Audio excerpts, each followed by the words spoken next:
बिस्मिल्लाहिर्रहमानिर्रहीम अस्सलाम वालेकुम। FSc first year chemistry chapter number 4 का आज हम दूसरा लेक्चर पढ़ने जा रहे हैं।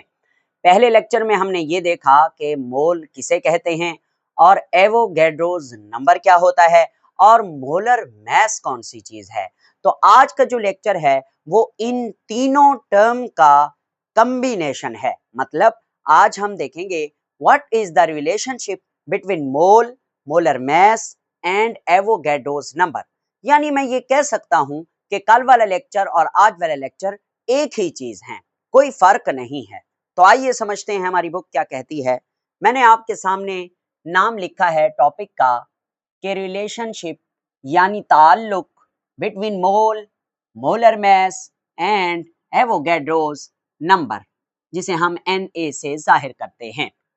तो इसमें सबसे पहले जो हम आपको बता रहे हैं, बड़ी प्यारी किताब है। इन्होंने जो लिखा है वो लिखा है कि one mole of different element, मुख्तलिफ एलिमेंट का एक mole has different masses but has same number of atoms।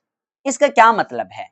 इसका मतलब है कि अलग अलग एलिमेंट हैं, उनका एक एक मोल है, सबके एक एक मोल में एटम की तादाद तो सेम है मगर मैस सेम नहीं है। होता भी ऐसे है, कल मैंने आपको बताया भी था। एग्जाम्पल लेंगे फिर बात को आगे देखेंगे। सबसे पहले हमारे पास एग्जाम्पल है कि we have one mole hydrogen atom, sorry one mole hydrogen element, one mole of hydrogen, hydrogen के वन मोल हैं, उसमें क्या होगा 6.02 इंटू 10 की power 23 atoms of hydrogen, atoms of hydrogen, hydrogen लिखें या एच लिख रहे हैं एक ही बात है। एक मोल हाइड्रोजन एलिमेंट के अंदर 6.02 10 की पावर 23 एटम होते हैं। किसके होते हैं? हाइड्रोजन के होते हैं। बिल्कुल ठीक है। अच्छा, इसका मैस क्या होगा? अब कल मैंने आपको बताया था कि एक एटम हाइड्रोजन का उसका मैस होता है 1 AMU। अगर हम उस AMU को हटाकर उसकी जगह ग्राम लगा दें तो वो एक मोल हाइड्रोजन के एटम बन जाएंगे। तो इसी तरह 1 मोल ऑफ हाइड्रोजन का मैस क्या होगा? 1 AMU नहीं बल्कि 1 gram of hydrogen. Is that clear? जी हाँ, 1 gram hydrogen 1 mole of hydrogen के बराबर है। ठीक है, यानी अगर मैं कहूं कि मुझे 1 मोल हाइड्रोजन एलिमेंट चाहिए तो आप 1 ग्राम हाइड्रोजन लेकर आएंगे तो उसमें एटम्स कितने होंगे? 6.02 10 की पावर 23। सेम इसी तरह से 1 mole of sodium element, sodium element का 1 मोल जो है उसका मैस क्या है वो भी देखते हैं। पहले हम ये देखते हैं 1 मोल ऑफ सोडियम एलिमेंट है 6.02 इंटू 10 की power 23 atoms of sodium element, atoms of sodium यानी Na एलिमेंट। ओके, मैस क्या होगा? अब आपको पता है कि जो सोडियम है उसका मैस होता है 23, ये हमने याद किया हुआ है। तो आप 23 के साथ क्या लगा दीजिए? Gram, gram of Na, gram of sodium. 23 gram of sodium 1 mole sodium के बराबर है। इसी तरह हम जरा देखेंगे यूरेनियम, 1 मोल यूरेनियम है यू, यूरेनियम के अंदर कितने एटम होंगे? जाहिर 6.02 इंटू 10 की power 23 atoms of uranium. Okay sir ji, mass बताओ। अब यूरेनियम का मैस आपको याद करना होगा 238, जो ज्यादातर एग्जिस्ट करता है 238 ग्राम ऑफ यूरेनियम। ओके, अब इस बात को समझें, 1 मोल हाइड्रोजन का मैस 1 ग्राम, 1 मोल सोडियम का मैस 23 ग्राम, 1 मोल यूरेनियम का मैस 238 ग्राम। अब मैस अलग अलग है, मोल सेम है, नंबर ऑफ एटम भी सेम है। अब मैंने आपको कल एग्जांपल दी थी कि 1 दर्जन केले, 1 दर्जन आम, 1 दर्जन आड़ू, 1 दर्जन मैंगो या 1 दर्जन अंडे, तमाम का वेट बराबर होगा? आंसर है नो। अगर आपके पास 1 दर्जन कुर्सियां हैं, 1 दर्जन मोटरसाइकिल हैं, 1 दर्जन पेंसिल हैं, 1 दर्जन अंडे हैं, सबका वेट करोगे अलग अलग वेट निकलेगा। क्यों? क्योंकि एक पेंसिल और एक अंडा आपस में वजन बराबर नहीं रखते। एक पेंसिल और एक केला आपस में वजन बराबर नहीं रखते। केले का वजन और है, अंडे का वजन और है। तो सेम इसी तरह से, मगर वो तो सारे एक एक दर्जन है, उनमें सब में 12-12 पार्टिकल हैं। तो भाई जो जो लफ्ज दर्जन है वो मैस के लिहाज से नहीं रखा गया, वो काउंटिंग के लिहाज से रखा गया है। मतलब 12 12 12 12 12 इनको एक एक दर्जन कहते हैं। सेम इसी तरह से मोल भी ऐसे ही है, तादाद से मोल बनाया है, यानी 6.02 10 की पावर 23 एटम है हाइड्रोजन के 1 मोल, सोडियम के भी उतने हैं 1 मोल, यूरेनियम के भी उतने हैं 1 मोल। तादाद बराबर है, मैस बराबर नहीं है। क्यों? क्योंकि एक हाइड्रोजन का एटम बहुत छोटा है, एक सोडियम का एटम बहुत बड़ा है हाइड्रोजन के मुकाबले में।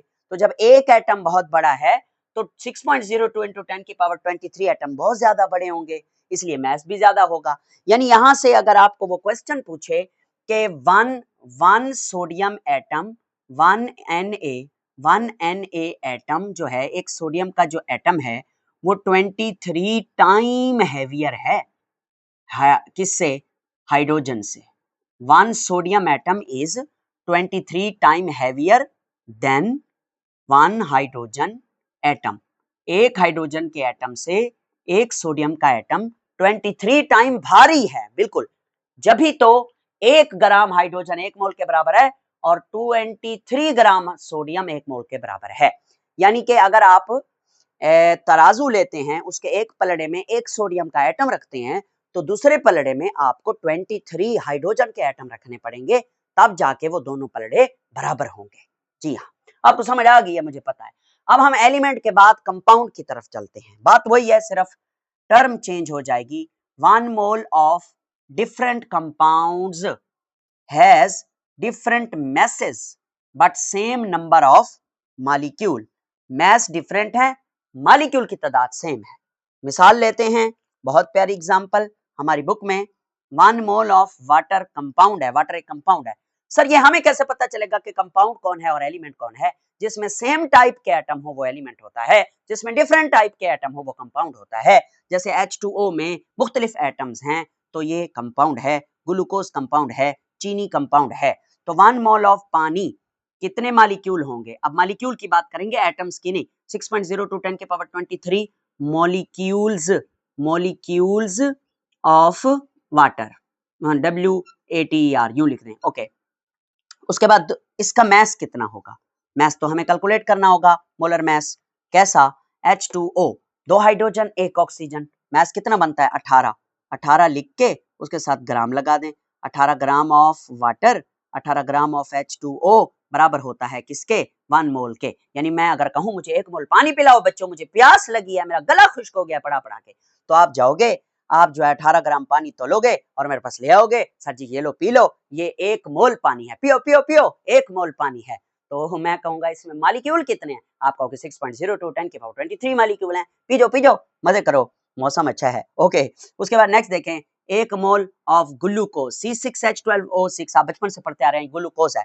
मैं कहता हूँ ख्याल करना, मुझे जो है ना जनाब कमजोरी हो गई है, वीकनेस हो गई है, गर्मी बहुत ज्यादा है, पसीना निकल जाता है, तुम एक काम करो मेरे लिए, उस गिलास में जो 1 मोल पानी ला रहे हो मेरे लिए 18 ग्राम, उसमें 1 मोल ग्लूकोज तो डालते आना। तो आप कहोगे 1 मोल ग्लूकोज कितना होता है? तो आपको इसका मोलर मैस लिख देना है। मोलर मैस कैसे लिखोगे? 6 कार्बन है, तरीका आपको आता है, मैं यहाँ पे शॉर्टकट में लिख देता हूँ।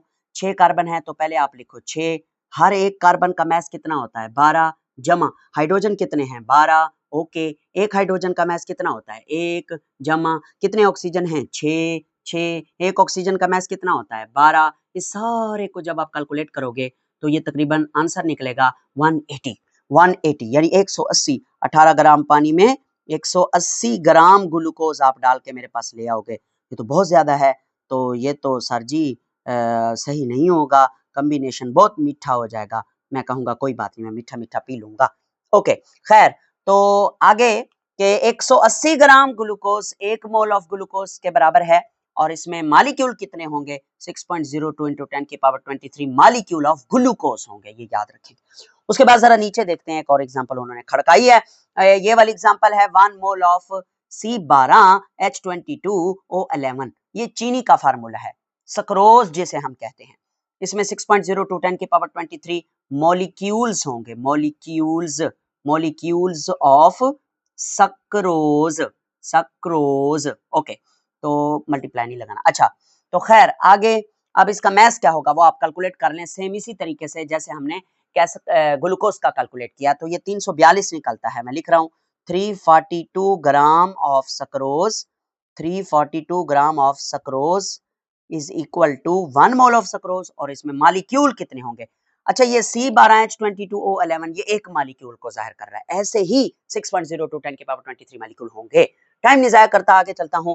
उसके बाद हम बात करते हैं आयोनिक स्पीशीज की, कि 1 mole of different ions have different message but same number of ions. अच्छा, ये तो आपको समझ आ रही है जो मैं पढ़ा रहा हूँ। शॉर्ट क्वेश्चन आपसे अगर वो पूछता है कि जो है मतलब ये वाली स्टेटमेंट वो लिख देता है और कहता है ऐसा क्यों है, तो आप उसको बताएंगे ऐसा इसलिए है क्योंकि हर अलग अलग कंपाउंड जो हैं उनके मॉलिक्यूल्स तादाद सेम होती है। मतलब वो ये कहना चाह रहा है कि एक एक मोल है हर हर कंपाउंड का, तो उनमें मॉलिक्यूल की तादाद तो सेम है मगर मैस डिफरेंट है। तो आप बताएंगे क्योंकि मॉलिक्यूल की तादाद इसलिए सेम है क्योंकि सबके 1 मोल हैं, और अगर मोल बराबर होते हैं तो मॉलिक्यूल की तादाद भी बराबर होती है, मगर मैसेस बराबर नहीं होते क्योंकि एक मॉलिक्यूल का मैस और है, यानी पानी के मॉलिक्यूल का मैस और है, ग्लूकोज के मॉलिक्यूल का मैस और है, इसलिए कभी भी वो मैस बराबर नहीं हो सकते।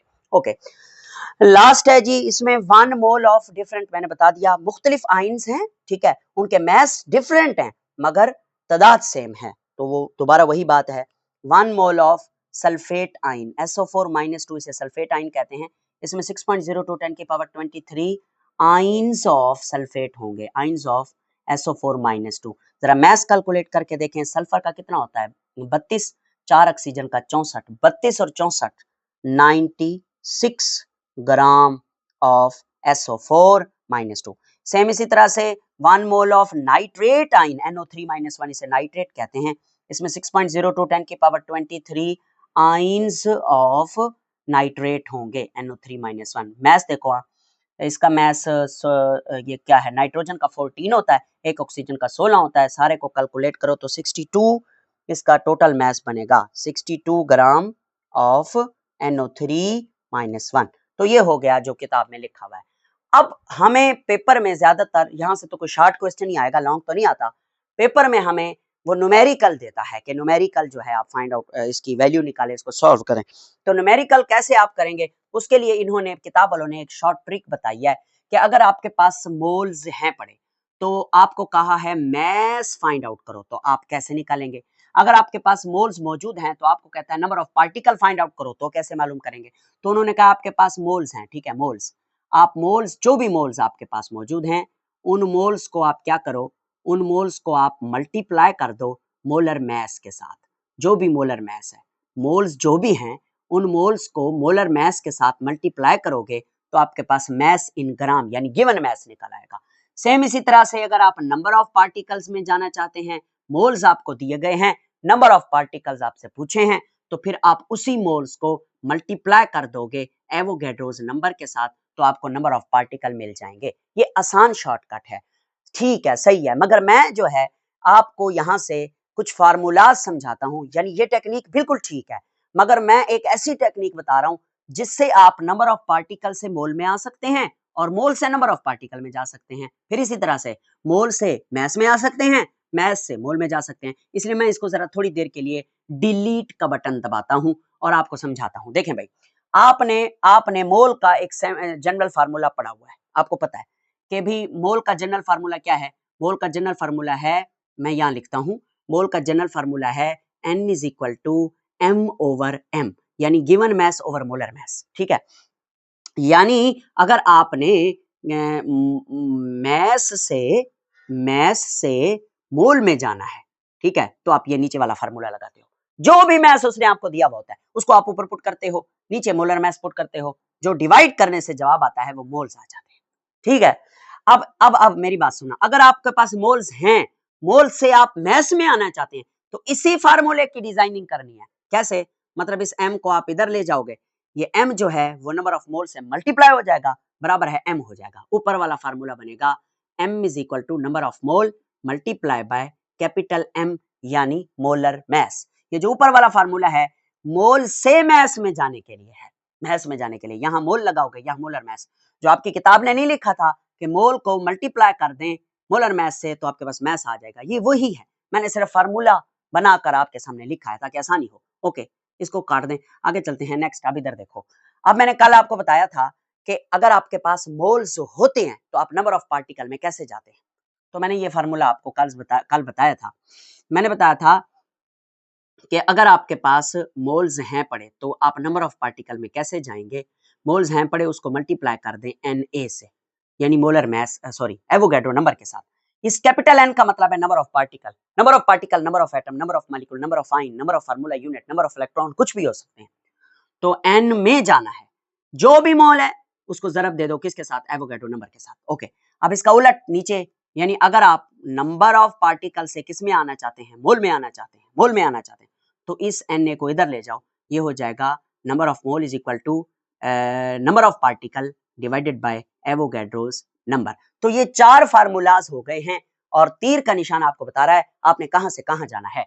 यानी अगर आप मोल से नंबर ऑफ पार्टिकल में जाना चाहते हैं तो ऊपर वाला फार्मूला यूज होगा, अगर आप नंबर ऑफ पार्टिकल से मोल में आना चाहते हैं तो ये वाला फार्मूला यूज होगा, अगर आप मैस से मोल में जाना चाहते हैं तो ये वाला फार्मूला यूज होगा, अगर आप मोल से मैस में आना चाहते हैं ये फार्मूला यूज होगा। असल में ये फार्मूले 2 ही हैं, 4 नहीं है। यानी ये वाला फार्मूला जिसको आता है ये आता है, उसे नीचे वाला भी आता है, नीचे वाला ये भी आता है, बड़ा आसान है। खैर, उसके अलावा वॉल्यूम भी होता है यहाँ पे, मगर वो मैं इंशाल्लाह अगले चैप्टर में, मतलब अगले टॉपिक में चल के पढ़ाऊंगा कि आप वॉल्यूम में कैसे जाते हैं। आप कहें तो मैं अभी बता देता हूँ कि आप मोल से वॉल्यूम में कैसे जाएंगे और फिर वॉल्यूम से मोल में कैसे आएंगे। अगर आप वॉल्यूम से मोल में आना चाहते हैं तो आप ये फार्मूला लगाएंगे, N इज इक्वल टू, ऊपर वॉल्यूम लिखेंगे नीचे मोलर वॉल्यूम लिखेंगे। मोलर वॉल्यूम क्या होता है ये हम अगले टॉपिक में पढ़ेंगे। इसी तरह से अगर आप जो है वॉल्यूम में जाना चाहते हैं तो जो भी आपके पास मोल हैं उन मोल को मोलर वॉल्यूम से जरब दे दें। तो लिहाजा ये 6, मतलब ये 2 फार्मूले और हो गए, 4 ये हो गए, 2 ये हो गए। खैर ये हम अगले अगले जो हमारा टॉपिक है उसमें पढ़ेंगे इंशाल्लाह, ठीक है। तो आगे चलते हैं, अब हम न्यूमेरिकल करते हैं। एग्जाम्पल या सैंपल जो हमें दिया गया है 4.4।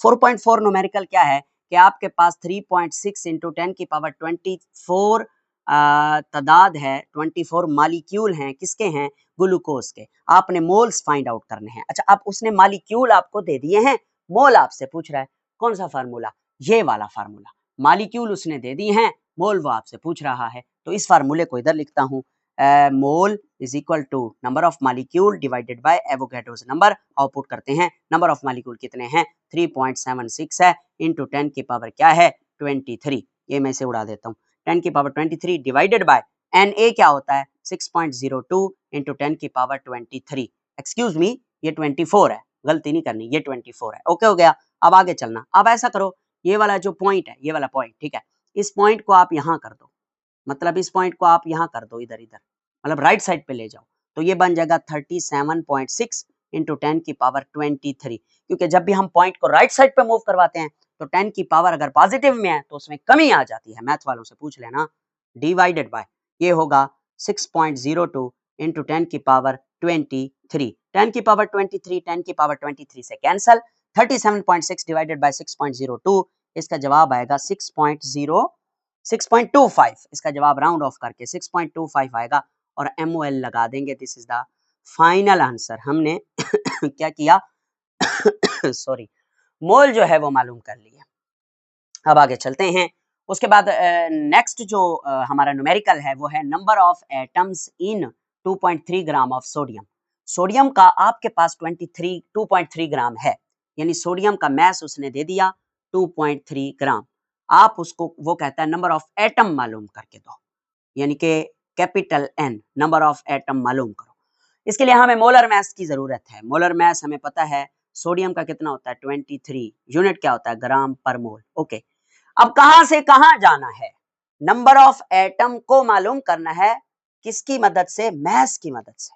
मैस दिया है, नंबर ऑफ एटम पूछे, मैस दिया है, नंबर ऑफ एटम पूछे, तो पहले आप क्या करें, आप मैस से मोल में जाएं, फिर मोल से नंबर ऑफ एटम में जाएं, यानी पहले ये वाला फार्मूला लगाएं फिर ये वाला फार्मूला लगाएं, आपको ये मिल जाएगा तसल्ली के साथ।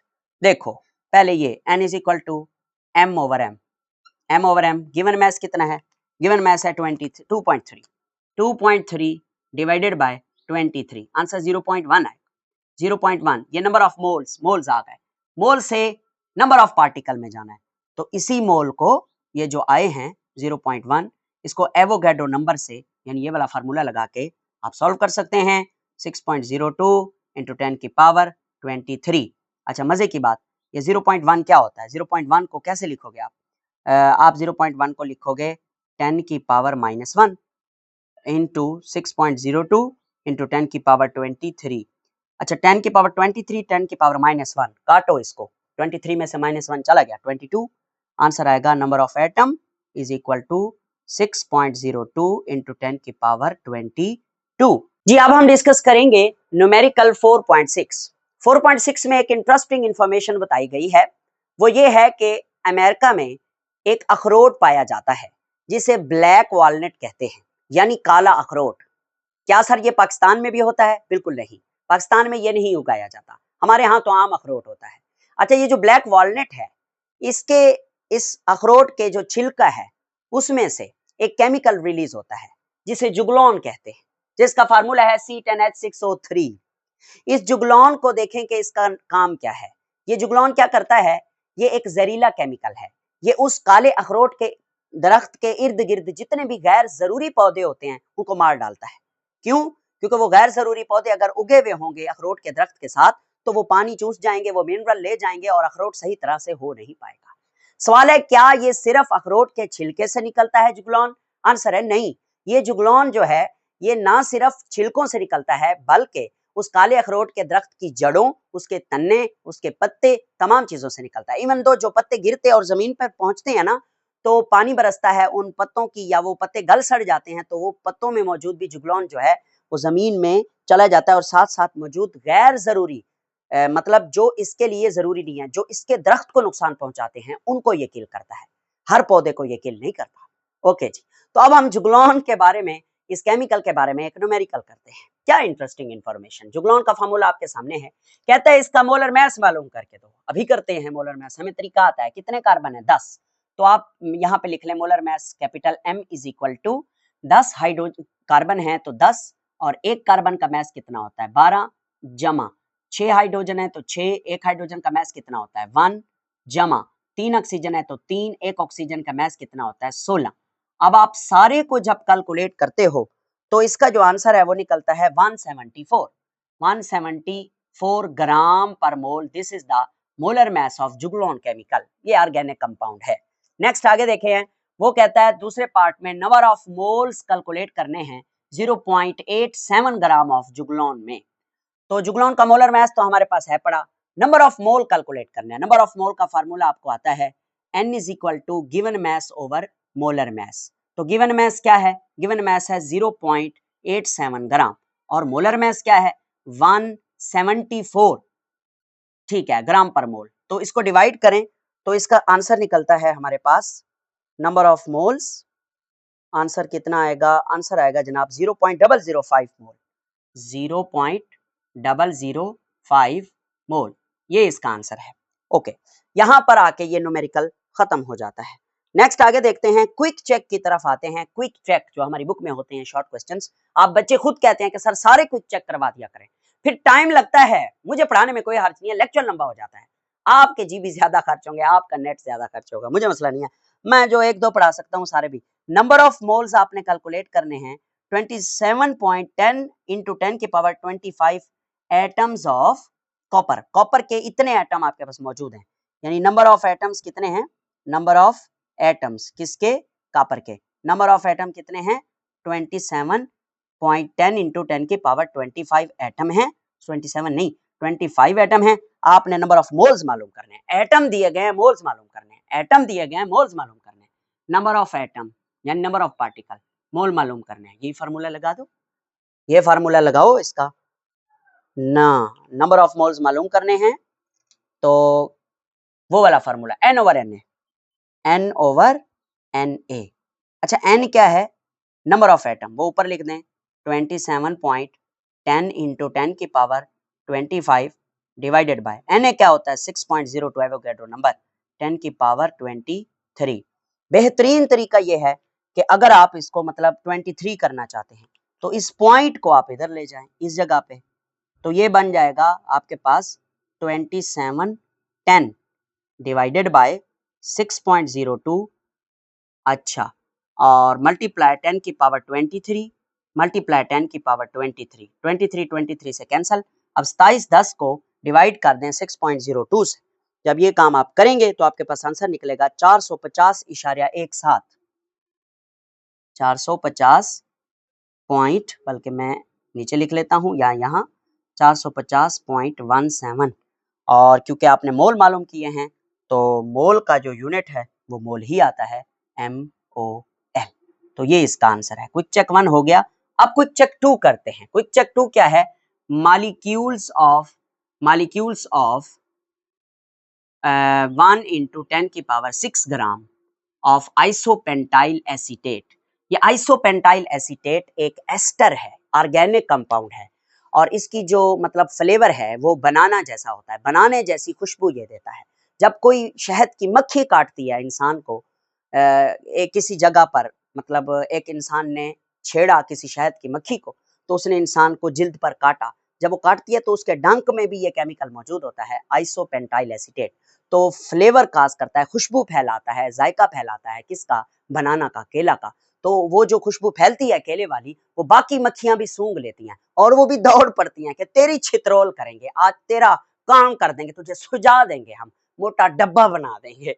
तो ये है आइसोपेंटाइल एसीटेट की थोड़ी सी इंफॉर्मेशन। C7H14O2 इसका फार्मूला है, मालिकुलर फार्मूला। ओके, तो इसका करना क्या है आपने? वो कहता है सबसे पहले आपने मालिक्यूल ऑफ 1 into 10 की पावर 6 ग्राम ऑफ आइसोपेंटाइल एसीटेट, ये उसने मैस दिया हुआ है, ग्राम में है, तो मालिक्यूल आपने मालूम करने हैं। पहला तरीका, मैस दिया हुआ है, मालिक्यूल मालूम करने हैं। मैस से मोल में जाओगे, मोल से मालिक्यूल में जाओगे। तो करना कैसे, आइए करते हैं। सबसे पहले हम मैस दिया हुआ है तो मैस से मोल में जाते हैं। अब मैस तो मौजूद है 1 into 10 की पावर 6 ग्राम। जरा मोलर मैस कैलकुलेट कर लेते हैं। मोलर मैस कैसे होगा? 7 कार्बन है, एक कार्बन का मैस 12 जमा 14 हाइड्रोजन है, एक हाइड्रोजन का मैस 1 जमा 2 ऑक्सीजन है, और एक ऑक्सीजन का मैस कितना होता है? 16। तो जब आप इसे सॉल्व करते हैं तो इसका मोलर मैस जो टोटल हमारे पास निकलता है वो 130 निकलता है। 130 ग्राम पर mole is the unit. 130 molar mass निकल आया। मोल निकलना बहुत आसान है। N is equal to given mass over molar mass. Given mass क्या है? 1 into 10 की पावर 6 डिवाइडेड बाय मोलर मैस क्या है? 130। जब आप इसको डिवाइड करते हैं तो आपके पास आंसर आता है 7.69 into 10 की पावर -8।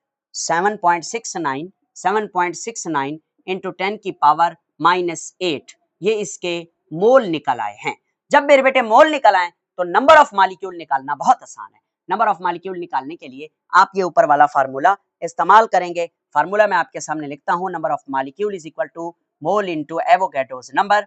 तो आइए इसे सॉल्व करते हैं। Number of molecule is equal to mole कितना है? 7.69 into 10 की पावर -8, और एवोगैड्रो नंबर आपको आता है 6.02 into 10 की पावर 23। 23 में से 8 चले जाएं, कितना बचेगा? 16। कितना बचेगा? 16। तो उसके बाद 6.02 इंटू 6.02 मल्टीप्लाई बाय 7.69, इनको मल्टीप्लाई कर दें तो आपके पास number of molecules, total molecule की तादाद जो निकल आएगी वो निकल आएगी कितनी? उसका आंसर होगा 4.63 इंटू 10 की पावर 16 मॉलिक्यूल। ये नंबर ऑफ मॉलिक्यूल निकल आए। सर क्या न्यूमेरिकल खत्म हो गया? आंसर है नहीं, इसका दूसरा पोर्शन भी है। अब आपके पास टोटल मॉलिक्यूल कितने हैं आइसोपेंटाइल एसीटेट के? वो हैं 4.63 इंटू 10 की पावर 16 मॉलिक्यूल। मॉलिक्यूल की तादाद मौजूद है? जी हाँ सर, आ गई है, मॉलिक्यूल की तादाद आ गई है। आप क्या करेंगे? अब वो कहता है कि आपके पास इतने मॉलिक्यूल हैं, इतने मॉलिक्यूल में आपने अलग अलग बताना है कि कार्बन के एटम कितने हैं, हाइड्रोजन के एटम कितने हैं, ऑक्सीजन के एटम कितने हैं। हाँ, उसके लिए हमें यह पता होना चाहिए कि एक मॉलिक्यूल में कार्बन कितना है। एक मॉलिक्यूल में कार्बन 7 हैं, एक मॉलिक्यूल में हाइड्रोजन कितने हैं, एक मॉलिक्यूल में हाइड्रोजन 14 हैं, एक मॉलिक्यूल में ऑक्सीजन 2 हैं। तो इतने मॉलिक्यूल में कितने होंगे? सिंपल है, इस वैल्यू को 7 से ज़रब दोगे, कार्बन के एटम की तादाद निकल आएगी। इस वैल्यू को 14 से ज़रब दोगे, हाइड्रोजन के एटम की तादाद निकल आएगी। इस वैल्यू को 2 से ज़रब दोगे, ऑक्सीजन के एटम की तादाद निकल आएगी। मैंने कराया भी है, देखें कैसे, जरा जल्दी से देखूंगा कि कैलकुलेट, पहला काम क्या है? Calculate the number of atom of carbon, hydrogen and oxygen in isopentyl acetate. तरीका क्या है? पहले हमें एक मॉलिक्यूल जानना है। एक molecule of C7H14O2 contain carbon atom. कितने कार्बन एटम है? 7, यहां लिख दिया 7। ओके, अब हमारे पास टोटल मॉलिक्यूल एक नहीं है आइसोपेंटाइल का, बल्कि टोटल इतने हैं 4.63 इंटू 10 की पावर 16 मॉलिक्यूल ऑफ ये isopentyl acetate contain carbon atom. Simple वही बात, ये जो ऊपर 7 है, इस 7 को मल्टीप्लाई कर दें मॉलिक्यूल की तादाद से, 7 इंटू 4.63 इंटू 10 की पावर 16। अच्छा 10 की पावर 16 को आप ना छेड़ें, 4.63 को 7 से जरब दे दें तो आंसर आएगा 32 इशारिया, कितना आंसर आएगा 32.41, 32.41 इंटू 10 की पावर 16 एटम ऑफ कार्बन। ये हो गया कार्बन। उसके बाद नेक्स्ट देखते हैं, हाइड्रोजन की बात करते हैं।